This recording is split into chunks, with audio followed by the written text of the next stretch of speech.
বাড়িতে চোর যেন না ঢুকতে পারে এজন্য কুকুর পোষা যাবে কিনা। রাসূল পাক সাল্লাল্লাহু আলাইহি সাল্লাম বলেন, যে ব্যক্তি শিকার করা গবাদি পশু অথবা শস্যকে পাহারা দেওয়ার উদ্দেশ্যে ছাড়া কুকুর পালবে তার জন্য প্রতিদিন 2 কেরার সমপরিমাণ নেকি হ্রাস পাবে। নাউজুবিল্লাহ, যা মুসলিম ও তিরমিজি শরীফের হাদিসে বর্ণিত হয়েছে।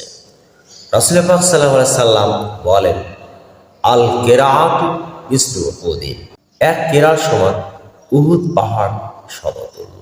এই হাদিস দ্বারা আমাদের কাছে স্পষ্ট বাড়ি পাহারা দেওয়ার উদ্দেশ্যে কুকুর পালা নিষেধ নয়। নিষেধ হলো শখ করে কুকুর রাখা, মানুষের চাইতে বেশি যত্ন নেওয়া এবং মানবীয় আচরণ করা। তবে খেয়াল রাখতে হবে যেন কুকুর ঘরে প্রবেশ না করে, কারণ বুখারী শরীফের হাদিস